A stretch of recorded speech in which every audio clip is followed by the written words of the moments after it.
অঞ্জনা নদী তীরে চন্দনী গাঁয়ে রবীন্দ্রনাথ ঠাকুরের কবিতায় জেগে থাকা এই নদীর নামই অঞ্জনা।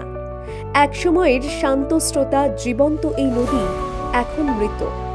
জলধারা থমকে গিয়েছে নদিয়া জেলার বাতকুল্লা অঞ্চলের চন্দনী গাঁয়ের পাশ দিয়ে বয়ে যাওয়া সেই অঞ্জনা নদীর।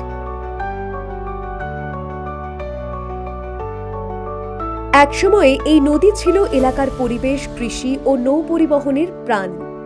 জলঙ্গির এই শাখা নদীর দৈর্ঘ্য ছিল প্রায় ২৭ কিলোমিটার।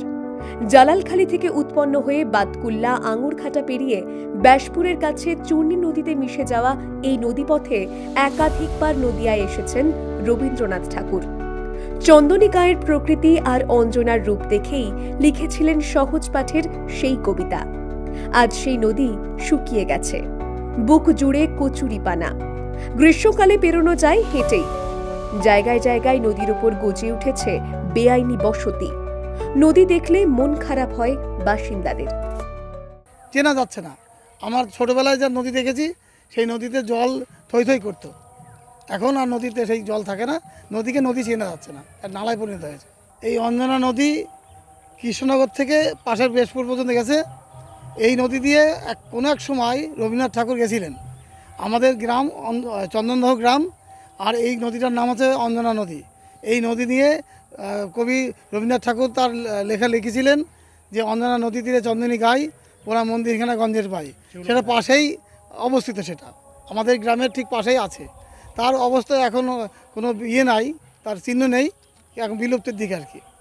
নদীটা কি অবস্থা? নদীটা এই যে কচুরিপানায় ভরে গেছে, কোনো সংস্কার নেই। আমাদের দাবি সংস্কার হোক, নদীতে সারা বছর জল থাকুক। আগে তাও এর থেকেও অনেক ভালো অবস্থা ছিল, এখন প্রচুর খারাপ অবস্থা। এখন বর্ষাকাল আসলেই জল হয়, তাছাড়া জল হয় না। আর জল হলেও কচুরিপানায় ভরে যায়। রবীন্দ্রনাথ ঠাকুর এখান দিয়ে যাচ্ছিলেন, প্রচুর বৃষ্টি হচ্ছিল, তার জন্যে ওখানে একটা পোড়া মন্দির ছিল, ওখানে আশ্রয় নেন। আর তারপরে এটা নদীটাকে নিয়ে লেখালেখি করে। এই নদী সংস্কারের দাবিতে চলছে জন আন্দোলন, কিন্তু প্রশাসনের তরফে কোনো কার্যকরী পদক্ষেপ করা হয়নি বলেই দাবি। মেনলি যে কৃষ্ণনগরের জলঙ্গি নদী থেকে শুরু হওয়ার পর থেকে অঞ্জনার অবস্থা খুবই খারাপ, এবং কৃষ্ণনগর শহরে জলঙ্গি নদীর ওপর বাড়ি নির্মাণ হয়েছে, রাস্তা নির্মাণ হয়েছে, এবং কোথাও কোথাও অঞ্জনা নদী নালায় পরিণত হয়েছে। ফলে কৃষ্ণনগর পৌরসভার কাছে এবং রাজ্যের সেচ দপ্তরের কাছে আমরা দাবি জানাচ্ছি যাতে করে এই অঞ্জনা নদীকে তার স্বাভাবিক প্রবাহ ফিরিয়ে দেওয়া হয়। এই দাবিতে আমরা ইতিমধ্যেই বিভিন্ন জায়গায় অঞ্জনা নদীর পার বরাবর আমরা সাইকেল যাত্রা করেছি, বিভিন্ন মিটিং মিছিল সংগঠিত করছি। মূলত দাবি হচ্ছে আমাদের অঞ্জনা নদীকে অবিরল এবং নির্মল ধারায় বইতে দিতে হবে। অঞ্জনা নদীকে কার্যত মেরে ফেলা হয়েছে, এবং এর জন্য গোটা অর্থনীতি এই এলাকা সেটা বিপর্যস্ত।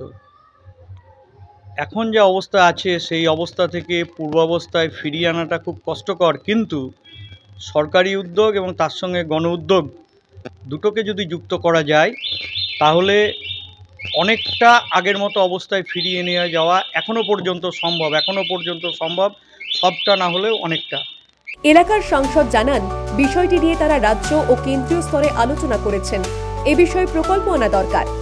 কবির কবিতায় অঞ্জনা নদীর কথা আমরা জানি, দীর্ঘদিন পুরানো এবং বাংলার অন্যতম একটা নদী।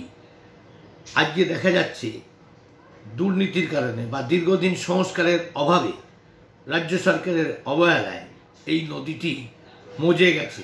কোথাও চর পড়ে গেছে, কোথাও জলা আছে। এটা যদি সংস্কার করা যায় তাহলে বন্যার হাত থেকে, অতিরিক্ত জলের হাত থেকে যেমন মানুষ বাঁচতে পারে, সেই নদীর জল ব্যবহার করে আজকে নদী বিধৌত যে অঞ্চলগুলো কৃষিভূমি, সেগুলোকে কৃষিকাজের ফসল উৎপাদনের ক্ষেত্রে সহায়ক হতে পারে। সেই জন্য রাজ্য সরকারের উচিত এই খনন কার্য করে নদীটাকে প্রবাহিত করে দেওয়া। স্থানীয়দের বক্তব্য, অঞ্জনা শুধু নদী নয়, তাদের স্মৃতি, সংস্কৃতি আর সত্তাও। তাই যে কোনো উপায়ে বাঁচাতে হবে এই নদীকে। নদিয়া থেকে কাজল বসাকের রিপোর্ট, দ্য ওয়াল।